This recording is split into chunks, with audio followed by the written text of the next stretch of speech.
The scent of nutmeg and cinnamon lingered in my kitchen as I pulled the fruitcake from the oven.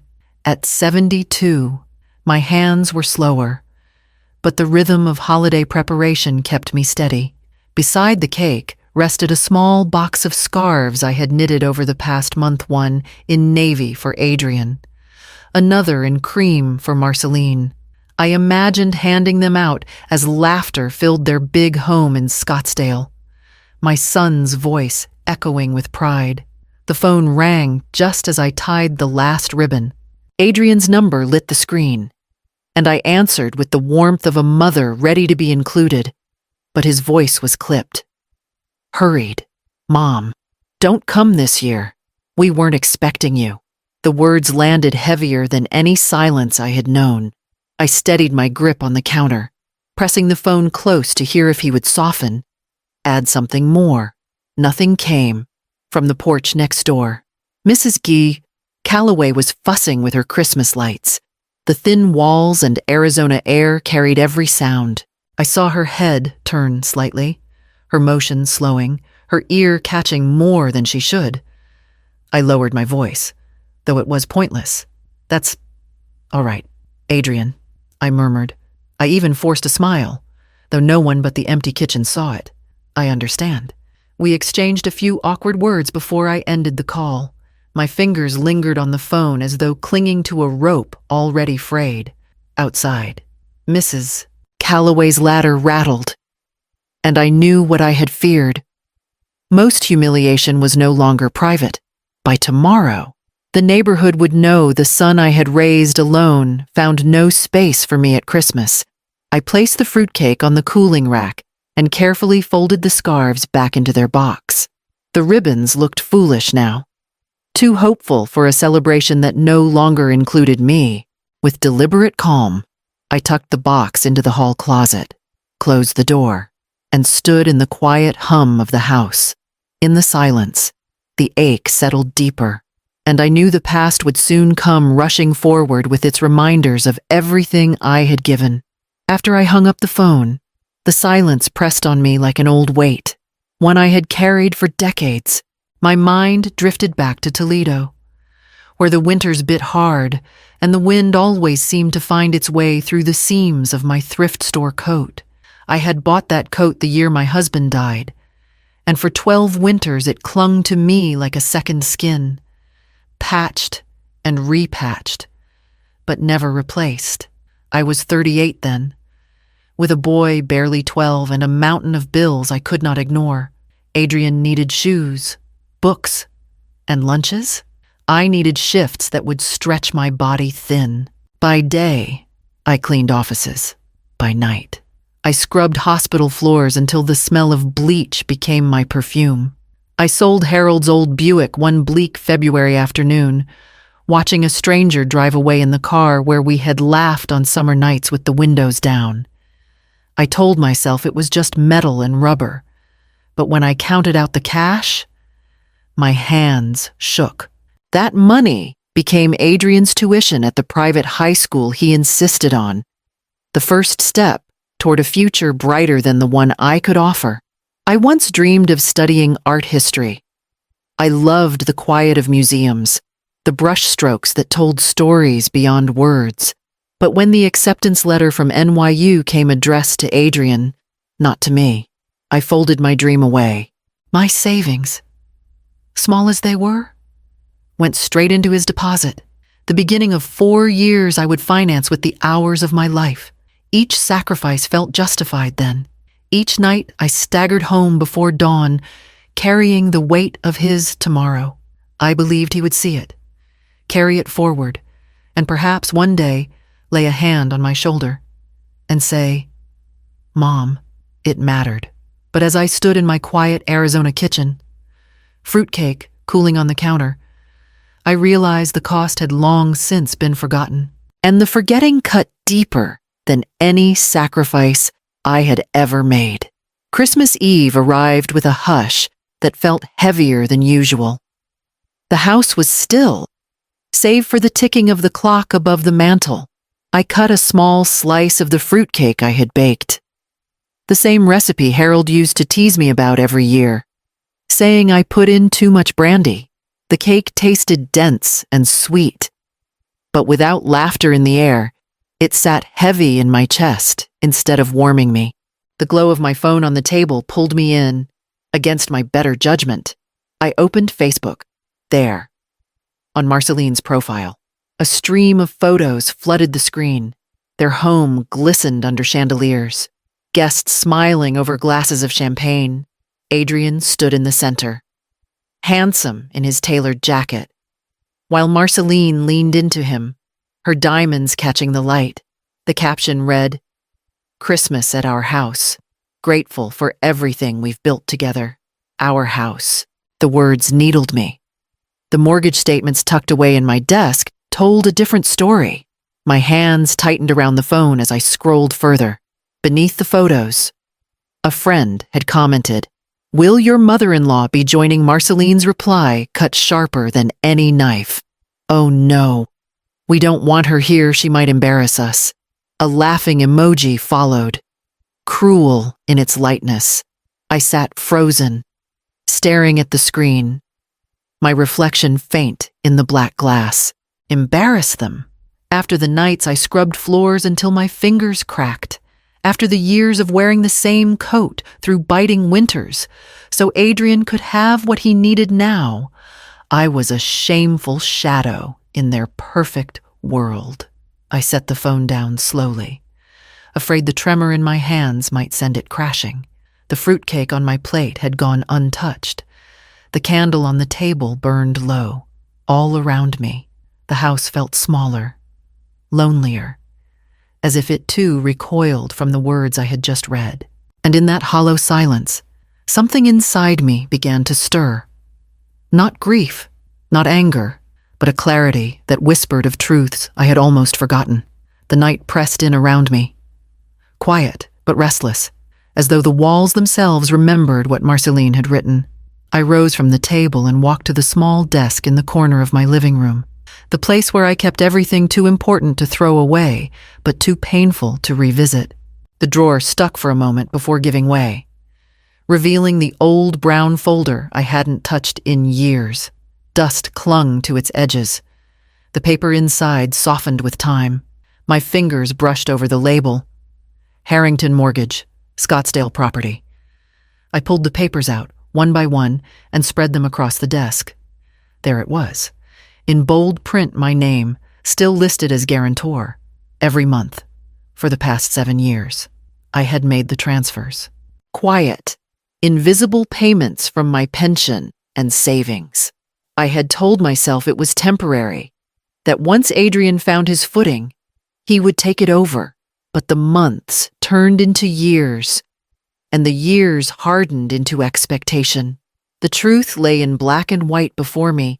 His so-called dream house stood on my sacrifice, my scraped-together dollars, my sleepless nights calculating how to stretch what little I had left. The chandeliers, the marble countertops, the pool Marceline flaunted online, none of it would exist without me. A strange calm washed through me as I traced my signature at the bottom of the contract. They could dismiss me from their table, erase me from their celebrations, mock me to their friends, but they could not erase this.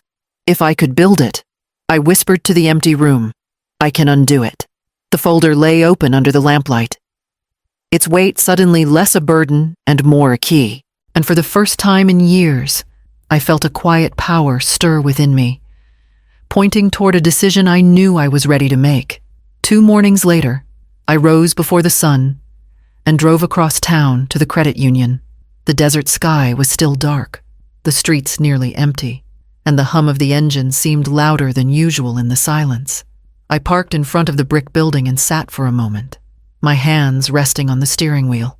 My heart beat steadily, not with fear, but with resolve. Inside, the air smelled faintly of coffee and printer ink. A young teller greeted me politely, though I saw no recognition in his eyes. To him, I was just another elderly woman managing her accounts. I slid the folder across the desk, pointing to the recurring transfers. My voice didn't waver when I said, "I'd like these canceled." Effective, immediately. He typed on his computer, nodded, and after a few signatures, it was done. Just like that. 7 years of sacrifice ended with the click of a button. I walked back into the bright Arizona morning, feeling lighter than I had in decades. The weight of unspoken obligation had lifted, leaving space for something else. Something like freedom. 2 days later, my phone lit up in a storm of calls. The first came mid-morning, Adrian's name flashing across the screen. I let it ring, then another, and another. By evening, there were 18 missed calls, with voicemails stacking one after the other. Mom. What happened? The mortgage bounced. Call me back, Adrian's voice cracked in one. Marceline's sharper tones filled another. This is humiliating. Isolde, do you know what you've done to us? I carried the phone with me as I boiled water for tea, the shrill buzzing filling the kitchen. I poured the steaming liquid into my favorite mug, the one with a faded rose painted on the side, and sat by the window. Outside, the desert dusk settled, calm and steady, while inside the phone vibrated with demands and accusations. I lifted the cup to my lips, ignoring the screen's glow. For once, their urgency no longer dictated mine. The silence I gave them was louder than any words I could have spoken. The pounding on my door came just after noon, hard enough to rattle the frame. I opened it to find Adrian on the porch, his face flushed, sweat beading at his temples. His voice cracked the stillness of the street. Do you realize what you've done? He shouted. The bank called me this morning. Payments bounced. They're threatening foreclosure. You've ruined everything. Mom. He pushed past me into the living room, pacing like a man cornered. His words spilled out in a torrent how the neighbors would talk, how Marceline was furious, how he couldn't possibly explain to his friends. Not once did he mention gratitude. Not once did he ask why. I let him circle, his anger filling the small space, until I quietly reached for the folder I had left on the coffee table. I opened it and slid a paper across to him. Look at this, I said. He stopped mid-sentence. His eyes fell on the mortgage deed, my name in bold at the bottom. The silence that followed was thicker than his rage. This can't be, he muttered, his voice dropping. It can. And it is, I answered. That house you flaunt, the one you call yours, it stands because I carried it. Without me, it never would have been bought, let alone kept. At that moment, the door swung open and Marceline stepped in. Her eyes darted from the paper to Adrian, then to me. You mean all these years? It was her. Her voice trembled with disbelief. The pool, the kitchen, the dinners paid for by your mother? Adrian tried to speak, but Marceline's face hardened. She turned on her heel, muttering, I won't be humiliated like this, and stormed out, the door slamming behind her. Adrian stood frozen, the color drained from his face, the truth written across the papers he had never cared to read. And in that stillness, I felt the balance shift, the years of silence giving way to a power I had almost forgotten I possessed. The house felt quieter after Adrian left, the silence no longer heavy with shame, but strangely freeing. Days slipped by. And soon, New Year's Eve arrived. I had no plans, only a quiet evening set aside for tea and reflection. Then came the knock on my door, gentle, almost apologetic. Mrs. Calloway stood on the porch, her scarf wound tight against the winter air. Pastor Green's family is hosting dinner tonight, she said softly. They'd love for you to join us. No one should be alone to welcome the new year. I hesitated, but her eyes held such kindness that I found myself nodding. That evening, I stepped into the Green home, greeted by the sound of children's laughter and the rich aroma of roasted lamb. The table stretched wide, covered with mismatched dishes, and hands reached out to pass plates before I even sat down. Conversation flowed easily. No one asked what I could contribute. No one measured my worth by the size of my wallet. Instead, They asked about my knitting, about the fruitcake recipe I'd kept from Harold's mother, about the small joys that had carried me through the years. Each question was simple, but it felt like a door opening an invitation to be seen. After dinner, Pastor's wife, Miriam, pressed a small pot into my hands. In the soil, a rose cutting had been carefully planted, its stem fragile but alive. For spring, she said, smiling, plant it by your window. Roses grow stronger when they're shared. I held the little pot as though it were treasure. In that moment, surrounded by laughter and the warmth of strangers who felt more like kin, I realized something profound. Sometimes the families we choose, or the ones who choose us, give more love than the ones tied to us by blood. I carried the rose home through the cool night, a quiet promise blooming in my hands that the seasons ahead would bring something new.